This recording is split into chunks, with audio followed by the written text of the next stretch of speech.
Desaparece gente. Desaparecen aviones. Desaparecen barcos.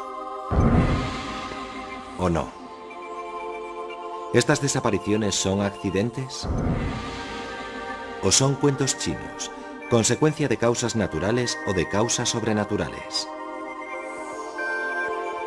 ¿Se puede pasar a otro punto del tiempo y el espacio?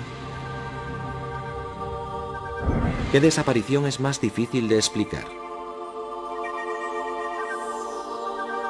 ¿Y cuál es más difícil de aceptar?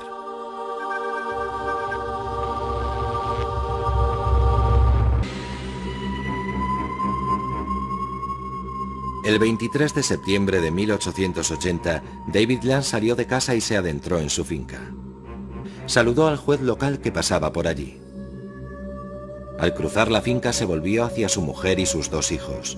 Y entonces, a la vista de los 4 testigos, David Land se volatilizó. No había agujeros en el campo, ni ninguna indicación de cómo pudo desaparecer. Solo se encontró un rastro. La primavera siguiente, Sarah, la hija de Land, descubrió un círculo de hierba seca justo donde había desaparecido su padre. Algo le hizo llamar a gritos a su padre creyendo oír un grito ahogado de él. Se esfumó y nunca se supo más de él.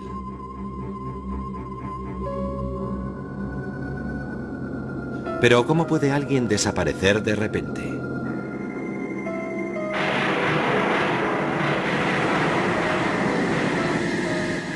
¿De verdad pueden desaparecer personas y cosas sin dejar rastro, llevadas de nuestro mundo por algo sobrenatural?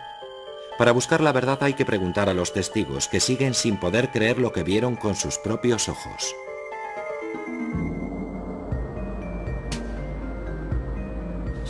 Me ha pasado varias veces. Voy conduciendo por una carretera recta y al mirar por el retrovisor reparo en un coche detrás de mí. Vuelvo a mirar a los pocos segundos y para mi sorpresa no hay nada. El coche se ha evaporado. Me digo que habrá tomado una bifurcación que yo no he visto. Aunque en una carretera sin curvas, es inexplicable que alguien estuviera allí y al momento ya no esté. Es un misterio. Otros no se toman esos misterios tan a la ligera. Mi amigo propuso salir al embalse. Se llegaba por un camino vecinal estrecho. Yo iba delante y vi a esa mujer que venía hacia mí por el camino. Llevaba un vestido de lunares y cuando estaba a unos 20 metros de mí, de pronto se dio media vuelta y pasó por lo que yo tomé por una puerta en el seto. Así que seguimos caminando, y al llegar a la altura donde creí verla desaparecer, descubrí que no había puerta en el seto, y que no había explicación a su desaparición. Todo parece indicar que se volatilizó. Una experiencia perturbadora, pero para Davis fue solo el comienzo. Como tantos implicados en desapariciones, su interés empezó a rozar la obsesión, pues se embarcó en una investigación de por vida y encontró historias en una fuente no por conocida menos inesperada. Elías es interesante, porque era uno de esos profetas melenudos que de repente se materializa de la nada, en el primer libro de los Reyes, y luego desaparece.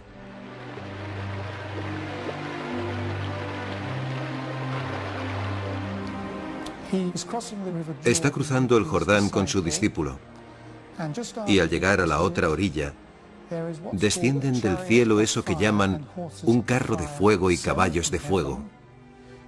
Y al mismo tiempo un tifón parece llevarse a los cielos a Elías, que desaparece. ¿Fue un fenómeno meteorológico o una desaparición sobrenatural? Los tifones no se llevan así a la gente, salvo en la Biblia, claro. Muchas veces, una desaparición va acompañada de oscuridad. Puede deberse a un eclipse de sol o a una fuerte tormenta. Eso no desalentó su investigación.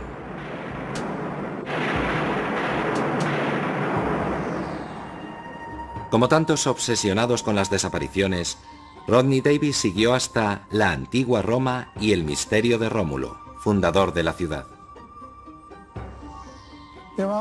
Existen 4, 5 o incluso 6 relatos distintos de su desaparición.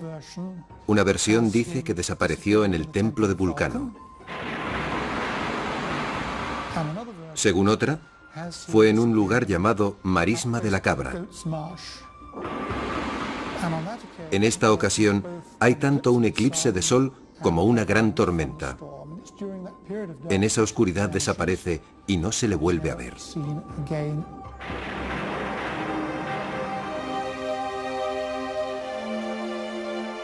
Esas historias de dioses y héroes tienen más de mito que de realidad. Durante siglos no ha pasado un solo año sin que alguien desapareciera. La de Amelia Earhart es la típica desaparición de la aviación que se convierte en leyenda. Ocurrió hace 60 años y 1 millón de palabras. Y la leyenda sigue creciendo. Cuando desaparece alguien tan famoso y de modo tan misterioso, no podemos dejarlo correr. Necesitamos una explicación. El misterio da paso a la obsesión. Fanáticos como Rick Gillespie intentan localizar la tumba de su heroína. La obsesión de la propia Earhart era dar la vuelta al mundo, aunque fuera por la ruta más peligrosa, cerca del Ecuador, sobrevolando océanos. Su avión era un Lockheed Electra especialmente preparado. Su primer intento casi terminó en desastre. Pero Earhart no se amilanaba fácilmente. Aplazó el vuelo y el 20 de mayo de 1937 sobrevoló América hasta su primera escala en Florida. Según las malas lenguas, Fred Noonan, su copiloto, era un gran bebedor, pero Amelia confiaba en él, sobre todo por su conocimiento del Pacífico. En Miami se revisó a fondo el Electra. En la madrugada del 1 de junio reanudó su viaje. El mundo entero contenía el aliento esperando noticias de cada escala.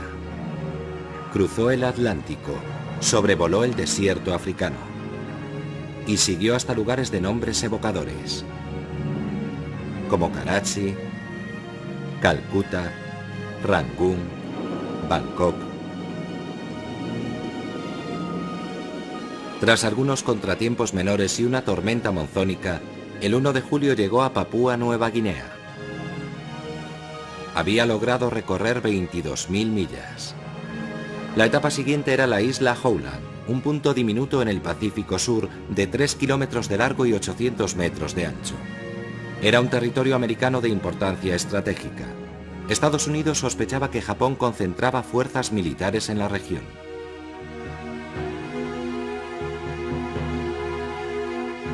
Amelia sobrevolaría el polvorín.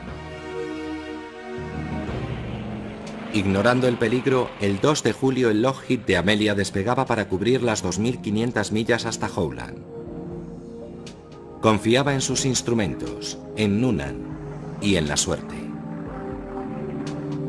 A las 15 horas de vuelo, los operadores de radio captaron un mensaje. Estamos volando en círculo. ¿Sobre qué isla? A las 5 horas otra señal indicaba que seguía buscando. No contestó más mensajes. Amelia Earhart, Fred Noonan y el Electra desaparecieron sin dejar rastro.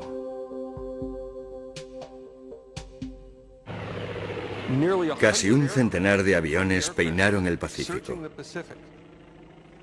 No encontraron nada. Durante la búsqueda, se creyó oír sus llamadas de socorro. Se esperaba encontrarla en cualquier momento. Pero no fue así. Se pusieron muchas esperanzas en el rescate y en el éxito de tanto despliegue naval, pero fue inútil. Lo único que aparecieron fueron rumores. Se barajó su captura por los japoneses o que hubiera partido en misión de espionaje. En los años 60, un equipo de periodistas americanos encontró testigos en Saipán. Hablaron de un avión que cayó al mar y de un hombre y una mujer cautivos. Saipán estaba dentro del área de autonomía del avión, pero no había pruebas concluyentes. Entonces Gillespie tropezó con algo que otros habían pasado por alto. Hace poco, por un documento hallado en los archivos de una nación del Pacífico, supimos que en 1940, es decir, 3 años después de la desaparición de Earhart, las autoridades británicas encontraron los restos de una persona abandonada en la isla que falleció allí tras intentar sobrevivir. Para entonces, la historia de Amelia Earhart tenía el sello de una desaparición clásica. Un viaje épico, una persona famosa, una desaparición repentina. Para una legión de fanáticos que peinaban tierras y mares buscando su rastro, el viaje a la isla Gardiner era irresistible. En ese mismo sitio encontramos fragmentos de un zapato. Se trata de calzado americano de mediados de los años 30. Es de mujer y encaja con el estilo y la talla de calzado que llevaba Amelia Earhart cuando desapareció. Está claro que los restos que aparecieron en Gardiner en 1940 son de Amelia Earhart o de Fred Noonan. Quizá porque se extraviaron los huesos, nunca se pudo saber de quién de ellos eran.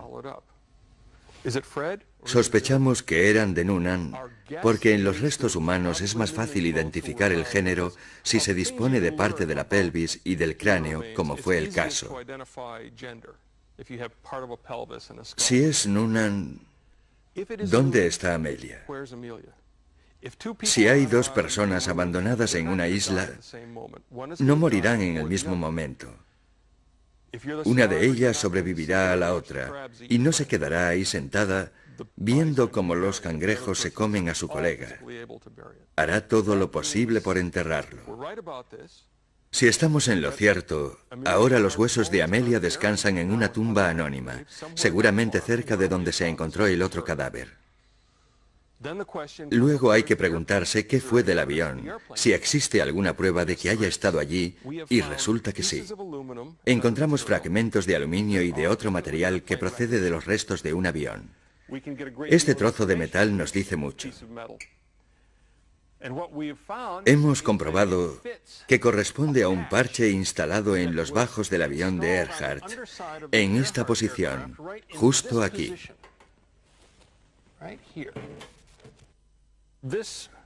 Este fragmento es plexiglas y tiene un grosor determinado y una curvatura precisa que permiten identificarlo como un fragmento de ventanilla lateral del Lockheed Electra de Earhart. Y también es muy importante que no corresponde a uno de los aviones de la Segunda Guerra Mundial que había por la región. El último mensaje de Earhart decía: estamos en la línea de posición. No habían divisado Howland y la buscaban volando a lo largo de esa línea. Si Noonan calculó mal la línea de identificación, esta debió ponerle sobre la pista. Volando en esa línea debieron sobrevolar la isla Gardiner.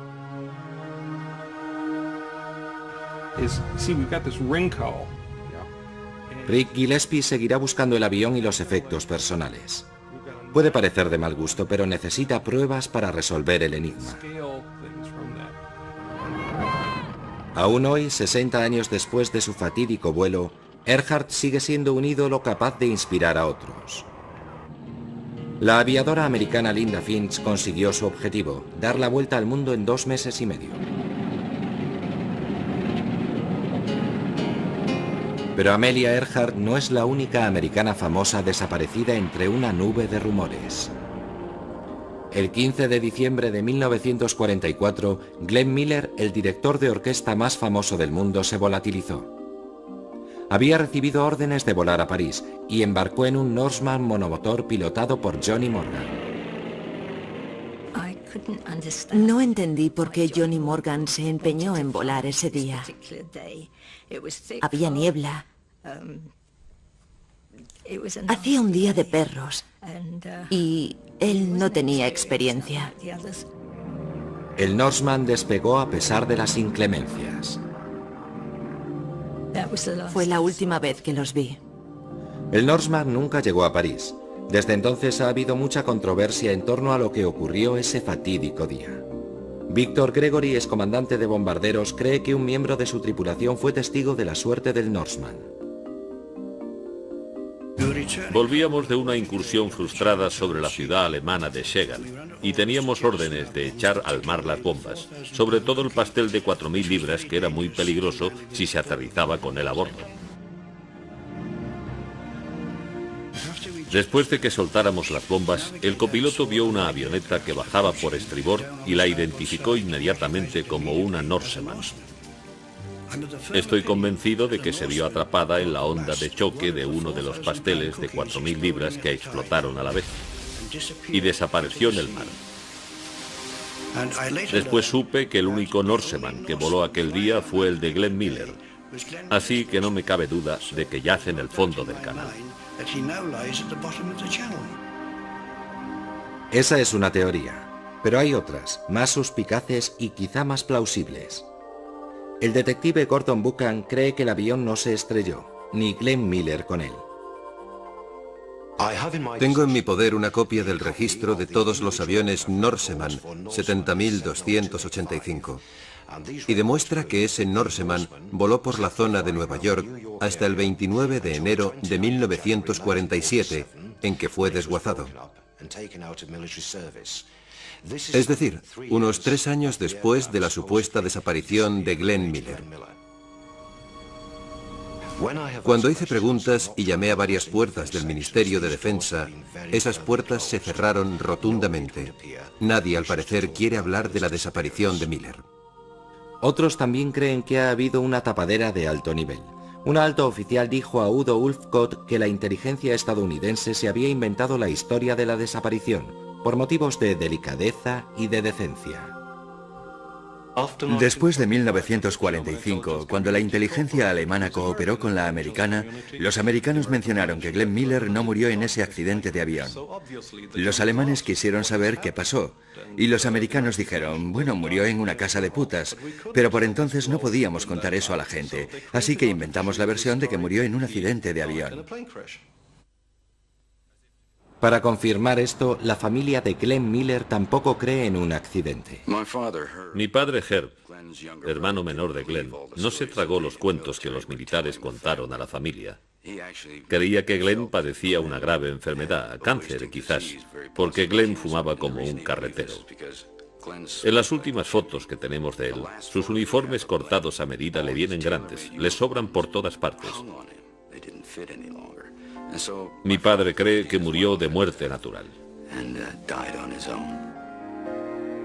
Como en tantas desapariciones, escasean las pistas, aunque puede haber una en la última carta de Miller enviada a su hermano Herb. Cuando recibáis esta carta, ya estaré en París, lanzándome en picado sobre el canal. Lanzándome en picado sobre el canal. Y de repente aparece alguien con su chapa de identificación y seguirá llegando gente con esas ridículas y estúpidas teorías. Y creo saber qué nos diría hoy Glenn si pudiera hablar. Diría, no intentéis averiguar qué me pasó. Los misterios son buenos para el negocio.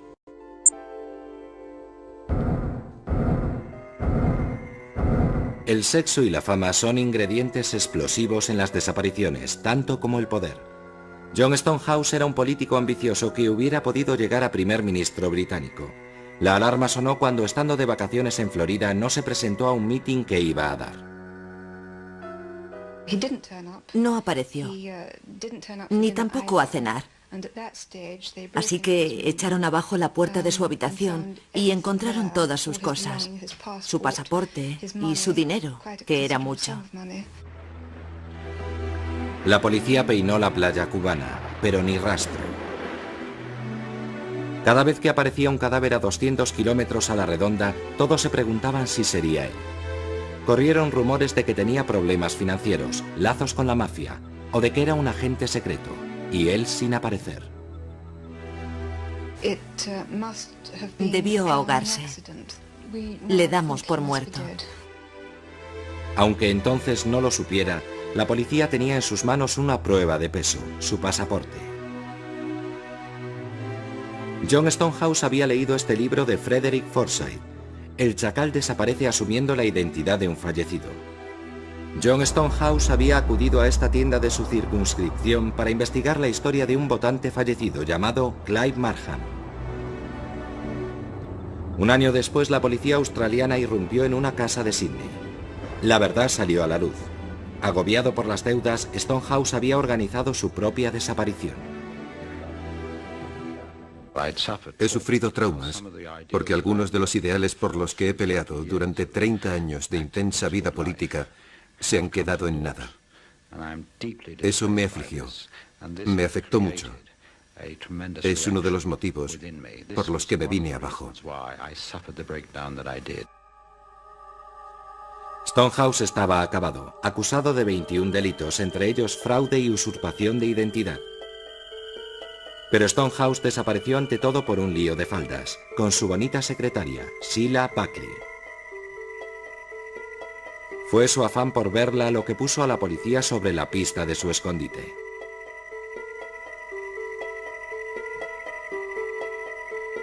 A los 11 años del misterio, Stonehouse desapareció definitivamente. Caído en desgracia, arruinado y olvidado, murió junto a Sheila Buckley, la amante por quien renunció a todo, incluso a su propia identidad.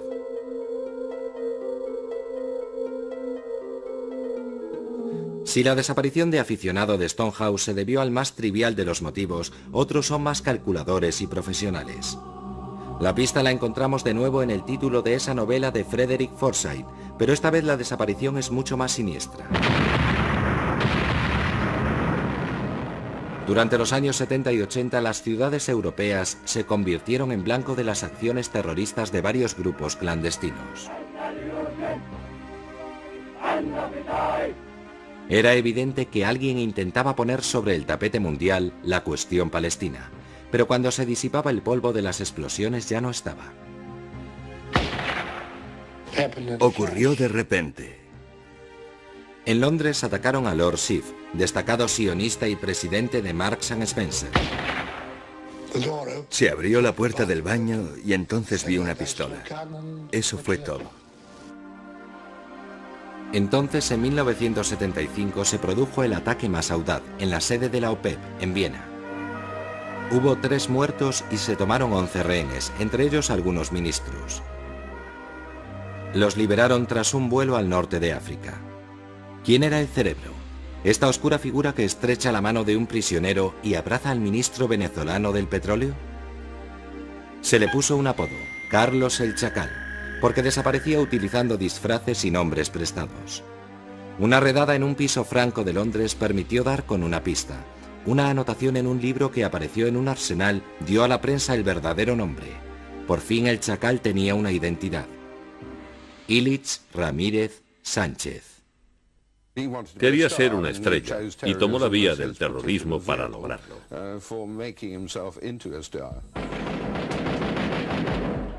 El Chacal utilizaba la más sencilla de las técnicas para desaparecer. Se escondía entre el gentío.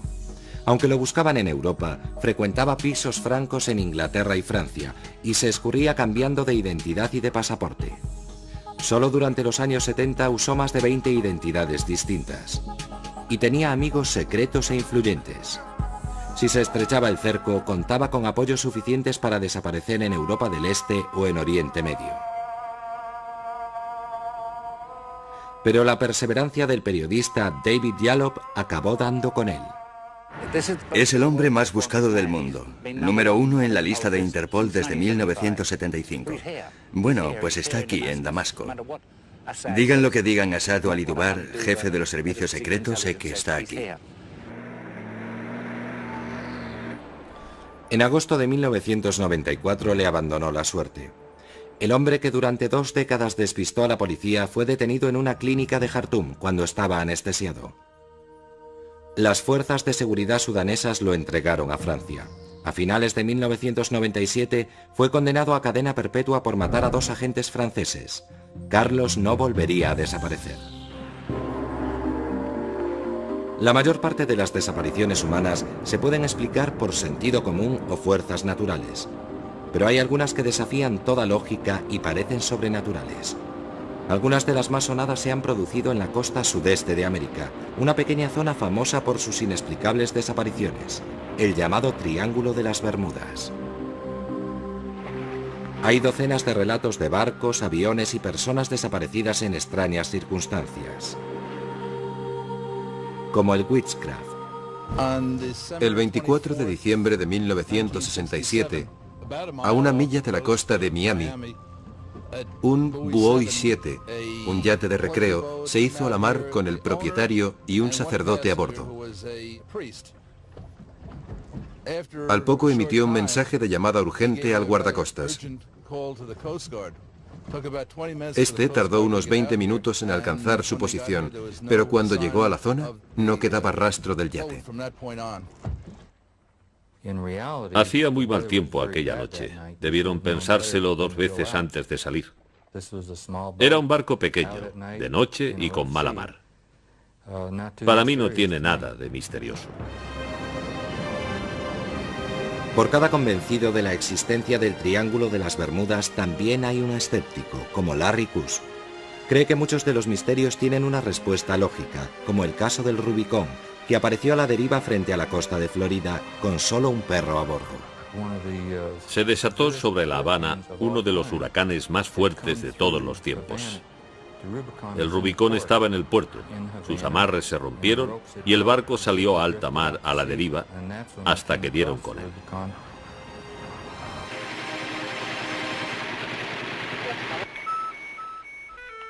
Los guardacostas creen que hay razones muy sencillas que explican la desaparición de tantos barcos en el Triángulo de las Bermudas. En su opinión, las circunstancias son triviales, la gente está poco preparada y se pierde. Cada poco nos llaman motoras diciendo que están en apuros. Nos dicen dónde creen estar y muchas veces los encontramos a 40 o 50 millas de la posición que creían tener. En una ocasión me llamó una mujer preguntando dónde estaba Bimini, pues no salía en su mapa. Le pregunté, ¿qué tipo de carta tiene? Y me contestó, tengo el diccionario abierto por el Atlas Mundial. Sale a navegar por la corriente del Golfo con un Atlas Mundial. Este es un caso típico de llamada. Entonces, ¿qué es el Triángulo de las Bermudas y dónde está exactamente? No es triangular, sino más bien romboide. El triángulo se define como la línea que va de Florida a Puerto Rico, de ahí a Bermudas y de vuelta a Florida. Aunque realmente este solo es el centro de una zona más amorfa y mucho más grande, donde se supone que se han producido los casos. Pero no ocurren todos en el triángulo central, como dice la gente. Resulta difícil explicar el número de desapariciones en este cementerio de la navegación. Aquí se encontró abandonado el Marie Celeste y también aquí han desaparecido cargueros enormes. Goletas y grandes buques cisterna desaparecieron sin dejar rastro. Los aviones comerciales y privados despegan sin preocupación. Otros creen que aquí pasa algo más sobrenatural. Aquí, cerca de la costa de los Estados Unidos, ha ocurrido o está ocurriendo algo que desafía las leyes de la naturaleza que conocemos en la actualidad. No sabemos lo que es, por eso es un misterio, porque no sabemos resolverlo.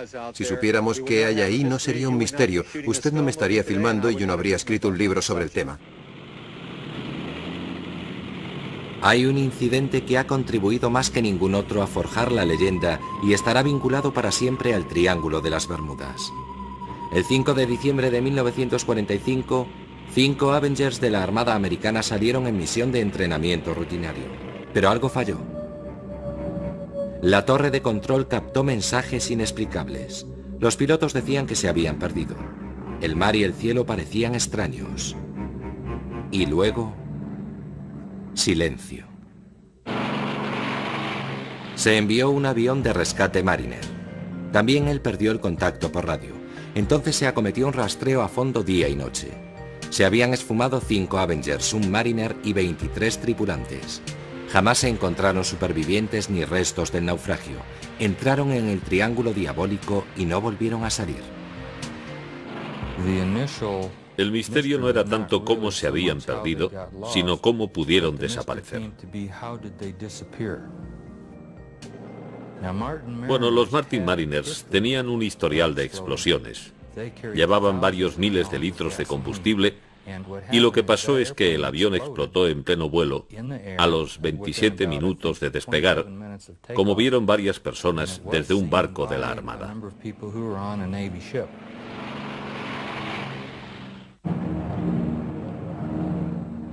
¿Y qué pasó con los 5 Avengers? Se perdieron, se quedaron sin combustible y cayeron al mar antes de que llegara el socorro.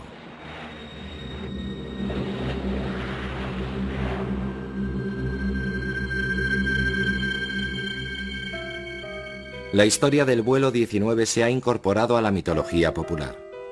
De vez en cuando aparecen noticias de que han reaparecido aviones perdidos.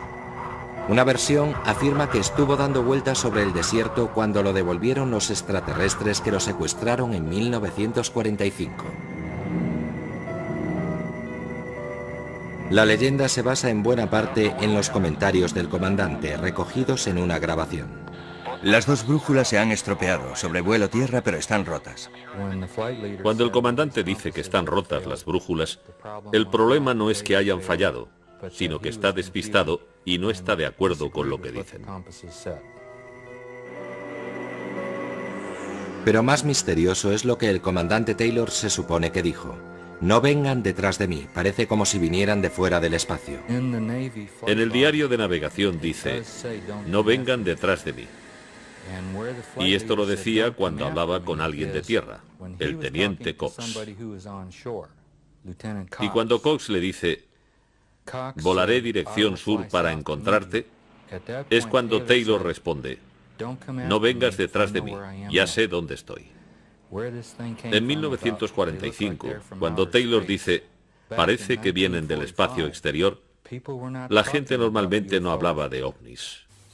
Desde 1947, hemos recibido y analizado entre 1000 y 2000 informes procedentes de todo tipo de fuentes. Hemos podido explicar satisfactoriamente la inmensa mayoría.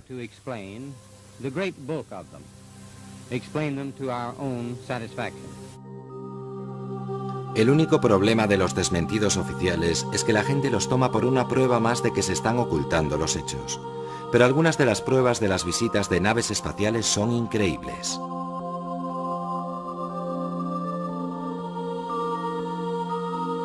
Aunque en la mayor parte de los casos existe una respuesta natural o racional, cada vez hay más casos inexplicables por la implicación de ovnis en la desaparición. Algunos cuentan incluso con la confirmación de testigos oculares. Como casi todo el mundo, al principio Bud Hopkins no creía en el tema. En 1964, mi esposa y un amigo inglés vimos un pequeño objeto metálico, ovalado, como de aluminio blando. No era reflectante, ni tenía luces, ni nada parecido. Eran las 5 de la tarde y buscamos alguna explicación, pensando que sería una especie de globo. No se movía, las nubes avanzaban muy deprisa, y de repente, cuando lo adelantamos y volvimos la vista, ¡zas!, salió disparado desde el mar hacia las nubes. Bajamos corriendo del coche y nos quedamos mirando. Uno de nosotros dijo, será uno de esos ovnis. De golpe me di cuenta de que si era lo que parecía ser, teníamos visita, y el episodio se convertía en el hecho más importante de la historia. Era un objeto sólido, y creo que venía del espacio. ¿Qué estaba pasando? ¿Por qué desaparecía la gente y volvía a aparecer a los pocos minutos? ¿Y qué ocurría entre tanto? Bud Hopkins empezó a investigar y constató que muchas de las víctimas recordaban imágenes recurrentes. Mucha gente menciona un pequeño objeto en una cánula que les insertan en la cavidad nasal con la persona tumbada en la mesa. Por los procedimientos utilizados, parecen tener interés por el sistema nervioso del hombre y por sus órganos reproductivos. Dedican mucha atención a la cabeza. Esta explicación de que la gente desaparece un rato para que los extraterrestres puedan examinar la humanidad puede parecer increíble, pero Hopkins cree que hay casos fuera de duda. El caso de abducción más importante que conozco es el de Linda Cortilla. Ocurrió en Nueva York en noviembre de 1989. Linda recuerda haber percibido una presencia en la habitación justo antes de dormirse y sintió que sus piernas y luego su cuerpo se iban paralizando. Reconoció lo que era por experiencias anteriores, así que abrió los ojos y vio una pequeña figura gris con una cabeza grande de pie junto a la cama. Entonces perdió el conocimiento. Después recuerda haber salido flotando por su ventana del 12º piso en un rayo de luz azulado y subir por un ascensor invisible hasta la nave que aguardaba arriba. Recuerda estar tumbada en una mesa, lo que pasó dentro de la nave, etc., y cómo la devolvieron a su piso. 15 meses después, recibí una carta de 2 hombres que decían ser policías y después reconocieron que eran agentes de seguridad del gobierno, diciendo que estaban en un coche aparcado debajo de la autopista federal, muy cerca del apartamento. A las 3:15 de la madrugada avistaron un ovni sobre el edificio que de pronto encendió las luces y emitió un rayo azul descendente. Vieron 4 figuras en posición fetal salir flotando de la ventana del piso 12. Luego se desplegaron. Una era una mujer en camisón blanco y las otras 3 figuras no eran humanas. Se desplegaron y ascendieron hasta la nave y ésta se elevó sobre la autopista y fue vista hundiéndose en el East River. Es increíble porque se trata de una abducción con testigos, pues he entrevistado a gente de 5 sitios distintos y todos ellos vieron cómo ocurría la totalidad o parte de esa abducción aquella noche. Por ejemplo, una mujer contaba que su coche se detuvo en el puente de Brooklyn, se apagaron los faros y de golpe vio esa luz brillante sobre el edificio de apartamentos y se dio cuenta de que era una nave y vio las figuritas desplegándose por la ventana. Me dijo, era tan real que parecía un truco. Creí que estaban rodando una película con efectos especiales. En este caso hay testimonios de 20 personas. Así que hay que descartar una explicación psicológica, pues como dijo Linda, si estaba alucinando, ¿cómo vio tanta gente mi alucinación? Los ovnis no son la única fuente de relatos que parecen más extraños que la ficción. ¿Qué hay de la capacidad de desaparecer volviéndose invisible? ¿Puede ocurrir? La psicoterapeuta Donna Hybe cree que es posible y tiene varios ejemplos. Han salido a la luz muchos casos de invisibilidad espontánea. Primero fueron 1 o 2, pero luego me quedé atónita al descubrir que eran muchos. La gente contestaba a mi encuesta desde todos los rincones del mundo. Por ejemplo, Adrienne, en Lancashire, Inglaterra. Una noche entró en un bar con un amigo y este tuvo que ir al baño. Ella esperó sentada en el bar. Cuando volvió del aseo, él la buscó. No la vio. Cogió algunas cosas que tenía en la barra y salió corriendo del bar. Ella se quedó allí, preguntándose qué le pasaba, y al poco su amigo volvió a entrar y le preguntó dónde se había metido, qué le había pasado, y ella le contestó, «Pero si no me he movido de mi asiento». Y él dijo, «Imposible, vine aquí y no estabas». Y ella, entre tanto, veía todo totalmente normal, pero por algún motivo, durante unos instantes se volvió literalmente invisible.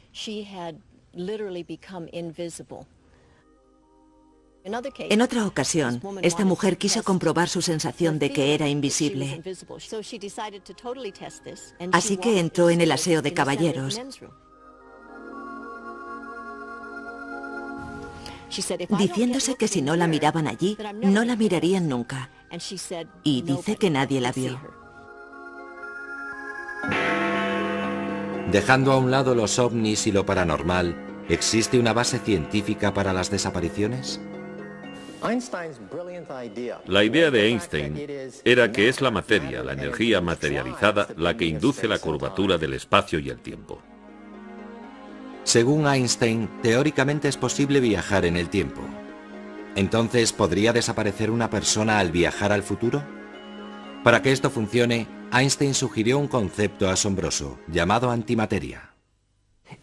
Si tuviera gran cantidad de esta antimateria o densidad de energía negativa, podría producir una deformación del plano temporal. Al provocar esta curvatura negativa del espacio y el tiempo, este se vuelve más lento y permite hacer cosas que aterrarían al más entusiasta de la ciencia ficción. Hawking dice que si pudieras provocar este efecto, no es tanto que pudieras retroceder en el tiempo, sino que podrías ir al futuro a un ritmo distinto. Esta deformación del tiempo podría tener que ver con los llamados túneles del tiempo, que pueden conducir a la desaparición al conectar dos momentos en el tiempo producidos en el mismo punto en el espacio. Nuestro universo es tridimensional, pero podemos imaginar que es bidimensional como esta hoja de papel. Y si vivimos en Pasadena, aquí, y aquí está Londres, hay miles de kilómetros entre las dos. El universo es curvo, así que a través del hiperespacio, la distancia de Pasadena a Londres es solo de unos metros. Y aquí está este pequeño conducto, este túnel que nos llevará de Pasadena a Londres por esta distancia tan corta. Imaginemos un túnel con una boca aquí y otra allí. Hay tres posibilidades de distorsión del tiempo. La primera sería que si meto el brazo por esta boca, aparece por allí al mismo tiempo. La segunda posibilidad es que cuando meto el brazo por este agujero, sale por allí al cabo de algún tiempo. Y la tercera es que si entro por este agujero, salgo por allí antes de haber entrado. Veamos cómo funciona. Sea cual sea el camino, esta deformación del plano temporal provoca una desaparición. Viajar por el tiempo entra dentro de lo posible, pero en ese caso estaríamos invadidos por turistas del futuro. Un tipo extraordinario. Lo llama predicción cronológicamente segura. Protege la historia. Vamos, que no puedes volver al pasado y matar a tu padre y a tu madre, porque entonces no existirías. Sería una contradicción.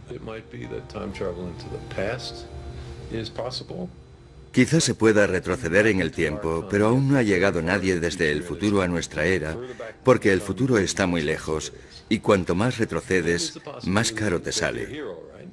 También puede que ya estén aquí y no los veamos, que lleven capas invisibles o algo así. Si son tan listos y con una tecnología tan desarrollada, ¿por qué no puede ser?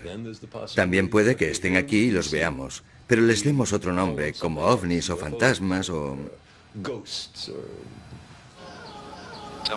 Para que se pueda viajar en el tiempo, se necesita tanto la relatividad general, que describe una estructura del universo a gran escala, como la mecánica cuántica, que rige varias pequeñas escalas.